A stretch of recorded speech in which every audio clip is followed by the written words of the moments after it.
Hello, Horizon. As we continue our Lenten reflections on the theme of hospitality, I'd like to consider one of the best known stories in the Gospels where Jesus demonstrates hospitality. As you know by now, the definition of hospitality also includes love for a person on the margin. The word marginalize used to mean simply writing in the margin. But now it's come to be known and understood quite differently. Now it means to relegate to an unimportant or powerless position, metaphorically to demote someone or group of people to the margins of society. In this account in John chapter 4, meet a woman who has been relegated to an unimportant or powerless position. She's been demoted to the margins of society. We don't know her name. She's known as the woman at the well.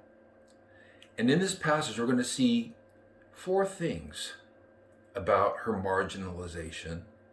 And then we're going to see how Jesus treats her in such a fantastically different way. First of all, in John chapter 4, Jesus says to her, "Will you give me a drink?" The Samaritan woman said to him, "You are a Jew, and I am a Samaritan. How can you ask me for a drink?" If you know anything about social conventions in those days, in that region, Jews and Samaritans did not associate with one another. Samaritans were personas non gratas, and this woman was very well aware of that fact. She, as a Samaritan, was marginalized by the Jews. Secondly, we read, it was about noon when a Samaritan woman came to draw water. Most women in the town came early in the morning. This woman came at noon. Why? She wasn't welcome there. The people of her own community had marginalized her.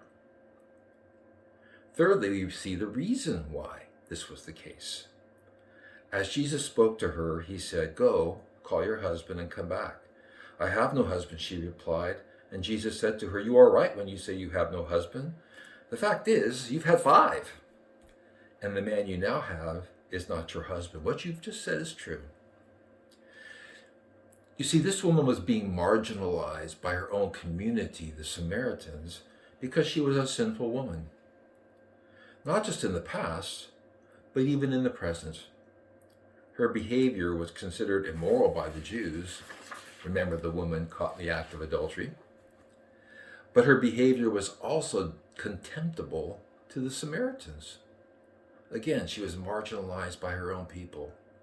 Lastly, then his disciples returned and were surprised to find him talking with a woman. This is the coup de grace. Not only was she marginalized and discriminated against by the Jews because she was a Samaritan, by the Samaritans because she was living an immoral life, but now by the disciples because she was a woman. A category of marginalization that continues even today. But how did Jesus treat this woman? We see that he engages her.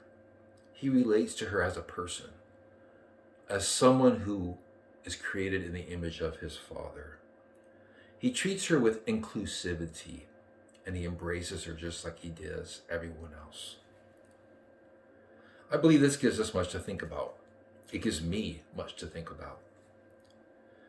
Most of us would definitively deny that we are prejudiced. But is that really true? I can't speak for you, but for me, over the past couple of years, I've taken a good, deep look into the core of my being and found implicit or buried, embedded biases, preconceptions about others that have their roots in my upbringing and in my past experiences. Now, with God's help, I'm trying to unbury these biases, to look at them, to actually see them and own them and that ask his help to be different.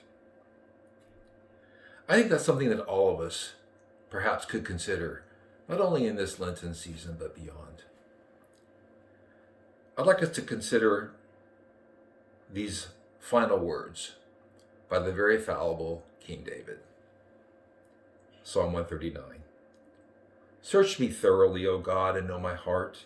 Test me and know my thoughts, and see if there's any wicked or hurtful way in me, and lead me in the everlasting way. May we do the same, and may we be better people for it. Have a great day.